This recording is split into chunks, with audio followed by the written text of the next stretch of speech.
Hey guys, welcome back to Sandy Cats. So today we're going to talk about my 2019 TRD Premium 4Runner. This is the first 4Runner platform I had. I overbuilt it like crazy, wheeled it pretty hard. I broke a lot of parts, which you guys probably know from my other videos. And instead of doing the smart thing and removing weight, like for example I had a 400-pound rear bumper, which I'm still going to put a really heavy rear bumper on this, I decided to do my thing and overbuilt it even more. So right now it's sitting on a Marlin Crawler RCLT kit, Dana 60 rear, 37-inch tires ready to go in. It has a Magnuson supercharger. It's getting a taco box, which is already here, and a ton of other things. So this is going to be a multi-series. A lot of people have been asking me to do a walk around on this, and it's not finalized yet. But I figured, let me show you guys the baddest overlanding vehicle that you could possibly ever think of, at least in the 4Runner platform. And I'll do it in stages. So as I keep building it up, which it's close to done, it's been a year-long already process of getting it here, then we're going to do a couple of series. So this episode we're going to do a quick and dirty walk around, just really fast, and we're going to talk a lot about the Marlin Crawler's RCLT kit because I get a lot of questions on that.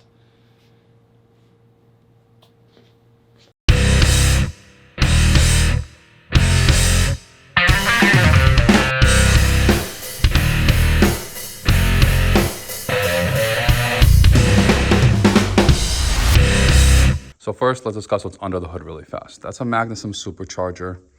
That is going to be an A/B dual compressor on a More bracket. That is an AFE cold air intake that's not plumbed yet. That's going to go out to a Safari snorkel. There we have an A/B manifold for the lockers, but also for rear suspension for airbags, which we'll discuss in other videos. Everything here will be discussed in detail later. That is going to be a custom built switch panel because we had to move some things with the supercharger on us, and there's a Switch Pro there and an Amazon system as well. So I'm gonna have about 12 switches running here. And that's pretty much here. There's a CFS aluminum radiator, and I think that's pretty much what's for under the hood. As far as the grill area, so that's gonna be a Rago windshield washer relocation. I initially used Expedition 1, but then I didn't have enough space, so I needed to move it in front of the grill. Worked out perfect. I did have to modify the C4 bumper a little bit. That's, again, C4 bumper. There's a ton of cooling things going on here, 2 fans that you could kind of see. And after I plumb it all, we'll discuss it as well. This is a C4 bumper. It's gonna have everything ready for 4 pods here that are Baja design pods. And we have a winch in there as well. I just have everything on right now to make sure that I can get all the bracketry done, which is done. Make sure everything is test fitted. And then I'm gonna remove the bumper, plumb everything, do all the electrical, put it back on. So here's another quick view. The reason why I went with this bumper is because it's tubed over here. We're gonna be putting this on 37's. Our front axle is about 2 inches forward. So I'm most likely gonna have to be chopping it somewhere. I didn't wanna do it with a plate bumper because tube is just easier to deal with. And just so you guys see, that's the Rago design system, and that I had to cut out a little bit to make it fit. But this was the best way I can make everything fit into this vehicle. So this is the interior. As you can see, a lot of electrical being done right now. Should be done very soon. Basically building the bracketry for the switch gear and stuff. And then a lot of custom leather done here. Even the headliner's blacked out. So that's pretty much the interior. So for the rear, we have the goose gear drawer system, fridge slide here. I'm gonna probably build a larger drawer system because I can handle the weight now. I'm gonna get Velux gull wings on both sides actually. And that's the electrical system, which is already completely built out using a Battleborn battery, Red Arc, Victron Energy gauge, and a bunch of wiring. But this system is pretty much built out for all the auxiliary stuff, all the overlanding stuff.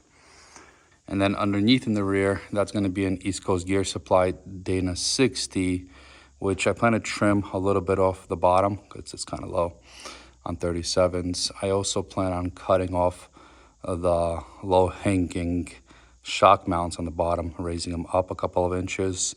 It's sitting on a panhard bar / track bar from a Jeep because of fitment issues with the Long Range America tank. And that's a Long Range America tank, which I cannot live without. And that's pretty much that for the rear right now. There's gonna be a lot of work being done here. So as far as the rear section over here, it looks funny because that's a 37-inch tire, but it looks like a 32 right now because of the height the 4Runner is sitting on. It's gonna get dropped once we put the weight in the rear and then maybe change out the coils depending on what happens. But I'd like to be about half that height. And the rear is gonna be sitting on a tubed 3.0 rad flow shock, which is that one. Had a custom built too for the sizing I'm working with as far as the bracketry I'm gonna do. And then this is gonna have, if you guys follow me on Instagram, you know I had a really heavy rear bumper, tried to modify it, make it work for me. It didn't. So I put this on temporarily while I'm working on it. Hopefully with Outgear Solutions, I'm gonna be able to design a custom bumper that'll handle the 37, all the weight, a lot of water weight and so on, and be able to do what I needed to do. So hopefully that'll be ready in about a month at the most. So that's kind of a really short version of a walk around. I know that there's a lot to discuss here, but you know, I mean, I'm gonna be doing this in a mini series, so we'll just go on as things go on. A lot of work has been going on into this rig, probably about a year and a half of ordering parts and thought and so on. The rear 60 is also wider than stock, about 5 inches to accommodate for the RCLT kit. And you know, there's just a lot here to discuss that I want to go into deep detail later and tell you guys why I did everything I did, specific, like each individual mod in essence. So that's why I want to do a couple of episodes, and I want to do them when I'm done. I didn't want to do this now, but people have been asking, so just a very quick and dirty. But when I'm done with this, I want to really tell you guys, show you how I did it, why I did it, and you know, hopefully give you guys some inspiration or have you guys tell me I'm an idiot, but either way. So here's the RCLT kit, which is kind of like the heart and soul of the vehicle. Upper arm, spindle, lower, big balls, and the lower is of course much wider. However, I have a custom radflow that I was working on in here, coilover, and then I was gonna put a secondary one in here. And that was my first issue that I ran into. It didn't work properly. What I need to do is, I'm gonna need to actually extend this outwards a couple of inches. And then on the system over here, I'm gonna be cutting these tabs off, changing them a little bit to a different angle so I can have the shock go up and down properly. Because right now it's just not gonna work. So Radflow's working on modifying the uppers of the shock system a little bit. So hopefully I get that back in about a week or two, and then I can start working on this. Because the next thing is I'm gonna have to move the location of the strap. It's not gonna work here anymore because it's gonna be in the way. So I'm gonna put it somewhere over here, not sure where yet. And then the speed bumps, which I have from Radflow as well, don't really work here. And the reason why is because if I mount them where my Kings were, I'm pretty much using my bump stop as a shock. So I'm gonna need to be bringing them out further like this somehow and facing outwards a little bit. And that will actually allow me to utilize this in the proper manner. So there's a lot of customization going on here. But again, this isn't that big of a deal, kind of expected this. And this is because I'm making this kit my own. If it was plug and play, I could put the coilover in there. I use stock bump stops or something close to stock, and this should work plug and play, honestly, at least this part of it. So this is from the front side view. That's the rack. And the next issue I kind of ran into, which I don't think I'm gonna solve right now, but I'm gonna run on stock brakes for now, is I really wanted the power stop kit, but if you actually look how close the rotor sits right here, there's no space. And I talked to Power Stop, they said that their stuff is wider, their rotor's wider, so I can't put it on power brake system, but I mean, I might as well just stay stock, honestly. The stock is pretty good. We'll see what happens in the future. But if anybody knows any other ideas here, I'm all ears. Otherwise, you know, this isn't a deal breaker for me. It's not a big deal, honestly. So I get a lot of questions on the RCLT kit, and I'm no expert by any means. I haven't had the chance to really put it to the ringer. So I may not be the best guy, but I'll try to answer all the questions that I can. So the first question is, you know, why the RCLT kit? If you have an IFS, an independent front suspension vehicle, and you end up, you know, wheeling it on harder and harder trails, going bigger and bigger tires, you eventually find the limitations of independent front suspension. Usually that's steering rack related, and you want to replace it. You want to make your vehicle bomb-proof, right? The thing is, prior to the RCLT kit, there were really very few options. The biggest option was going solid axle swap, which I don't want to do. I mean, honestly, I got this because I wanted the drivability of IFS. If I wanted solid axle, I prefer a Jeep for rock crawling. So that's the first thing. The second thing is, I guess you can do a custom one-off type of system similar to RCLT back then, but you're gonna go through the same process as they did. Years of, you know, figuring things out, fabricating and so on. There's no plug and play solution that was, you know, that wouldn't have a lot of experimenting involved. And then the RCLT kit came out and they started advertising it. It wasn't even being sold yet. And I was like, oh, finally a solution that'll give me a bomber system. Since the RCLT kit came out, there's other ways to get a rack installed, but it's not the same thing. So what an RCLT kit does is a couple of things. First, it's going to replace your knuckle, your upper and lower control arms, and your ball joints, basically. That whole system is so bomber, is so solid, that honestly, it's as strong as any solid axle. You're not breaking those parts.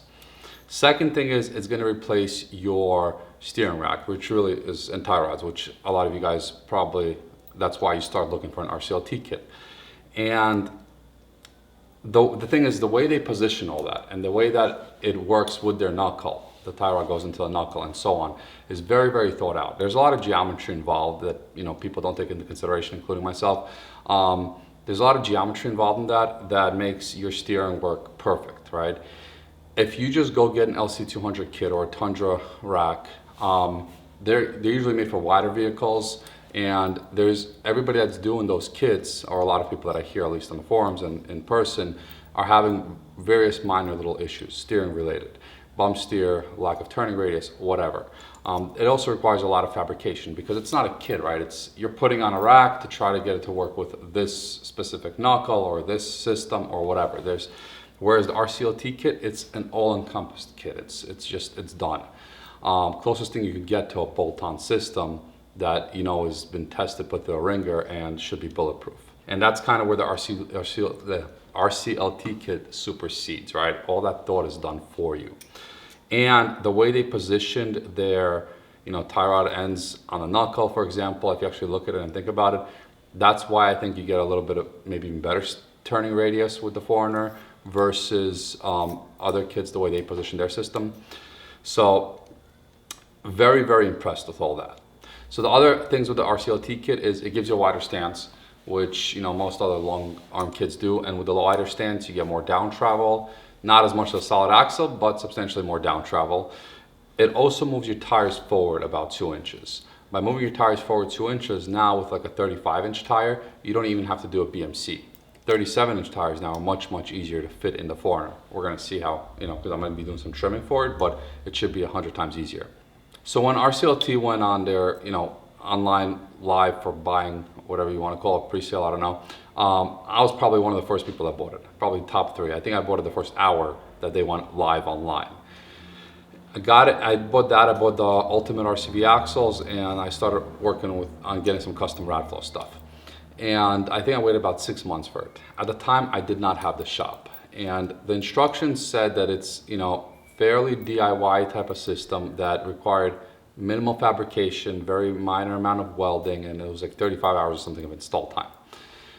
I knew that it wasn't going to be 35 hours of install time for me. It would probably take me a month. So I didn't want to do it at home. I didn't have the ability, like, you know, all the space and all the tools. And therefore, I've been to a bunch of shops, and I've had problems with a bunch of shops. There's only one shop now that I trust, RPM Garage. I went to RPM Garage, and they said they'll do the install. They set aside a week of rack time, and it stayed there for, I think, 1 to 2 months. And the reason why it stayed there for 1 to 2 months isn't their fault at all. I was told on a 2019 4Runner I don't have to notch the frame. We notched the frame. We had to notch the frame multiple times to keep pushing it back. Same place, just, you know, keep re-notching it. With the I don't know, minor things like the brake calipers, it was like made for a 17mm bolt, which is an older 4Runner. This is a 19mm. What else? The LC200 rack was attached by only 2 bolts. We weren't happy with that. We actually saw it moving a little bit, so we put on 2 more bolts. Had to do some fabrication on that. There was a lot of minor issues with the install. And I think it's because I was probably one of the first. I mean, I'm pretty sure I was either first or second person getting this, the sold version to the public installed at a shop. And at this point, those issues I'm pretty sure don't exist, or most of them don't, because so many kits were installed on various vehicles that they have all the testing they need. But I was a little bit of a guinea pig. It is what it is. If I would have waited a year later, I think at this point, it would have been a much, much simpler install. But I guess that's my only, like, you know, bad juju towards the RCLT kit. When I drove that kit into the shop at RPM, it was on a bolt-on king coilover suspension with 35s. I drove it out on the same 35s with the RCLT kit. I literally felt no difference in drivability. It felt great. On the highway, on the streets, everywhere, I was super happy with it. I was very impressed. So I have no complaints on that. The problem is I drove about 100 miles on the streets, and then I had other issues, and this vehicle ended up sitting for a year waiting on more parts and so on, unrelated to RCLT at all. Now it'll be ready in about 2 months to roll. I did not drive it off-road, so my experiences there are minimum. The best I could say is I know that Chirper Motorsports races with this kit, and I follow them. It seems to be a solid kit holding up for them. I know a couple of guys on Instagram that I follow that wheel really hardcore with this kit. This kit, I have no concerns about off-roading with it, honestly. I think it's gonna be super solid. On the street is really where it impressed me, because that's where I wasn't sure exactly what I'm getting myself into. So on the street, I was really happy with it. I know that Dirt Lifestyle just did Ultimate Adventure with this kit. After Dirt Lifestyle did Ultimate Adventure, and here's an example of the next part of this conversation, he mentioned, because I never told Marlon that I put the other 2 bolts in the rack. I don't communicate with them. But he mentioned the same issue that we thought we would have. And then he ended up reinforcing the 2 bolts on his YouTube channel. And then within, like, I don't know, 2 weeks to a month, Marlon released brackets, multiple brackets, to reinforce the whole system. I didn't need some of the brackets because I already did my own reinforcement, but I did get this bracket. My point is this. This kit was built for rock crawling. I think that's because that's what Marlon does, right? And people took this kit and adapted it to other uses, bombing through a desert, whatever.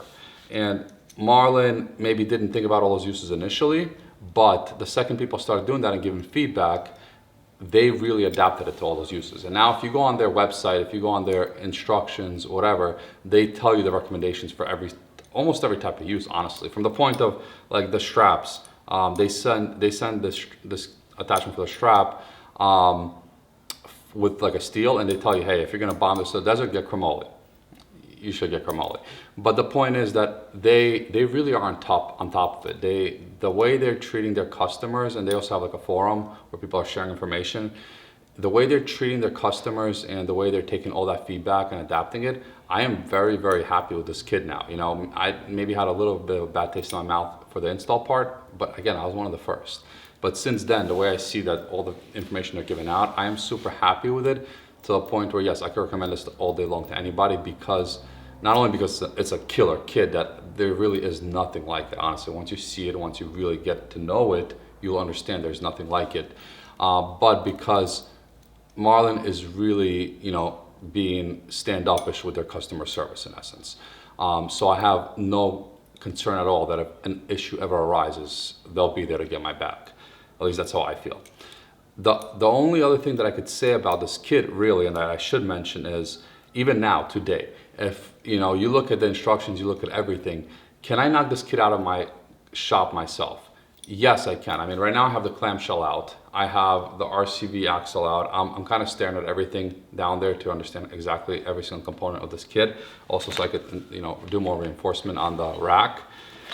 And I could have installed this myself. It would have probably taken me 2 months. And I probably would have borrowed a friend that welds better than I do just for the frame part. But my point is that this isn't just a simple bolt-on kit. That's kind of what I also wanted to express here. So you kind of got to be ready to know what you're getting into, right? And in my opinion, once you notch a frame, you're not going from, like, you're going from a mediocre build to an extreme build at that point. So just be ready for that. I think this kit isn't for everybody, because if you're just considering a bolt-on king suspension or something and you got extra money, you just want to buy the RCLT kit, I'm not sure if that's necessary, right? it might be a lot of overkill for you, especially if you want to start doing more customization later, like putting speed bumps on and so on. But if you are ready to take that next step, you realize that, you know, the rack's not good enough for you, or you want something that is super bulletproof because you plan on going on super long excursions where there's going to be, you know, harder and harder terrain, this kit is honestly the only choice you have, and it's a super solid choice. So that's kind of, you know, the advice that I can give right now. Hopefully after about a year of use on this kit, I'll be able to come back here and tell you every single little detail and every single other little issue with this kit or whatever. I just don't have that experience, but I wanted to get that out since these are the questions that I get every single day on this rig at this point.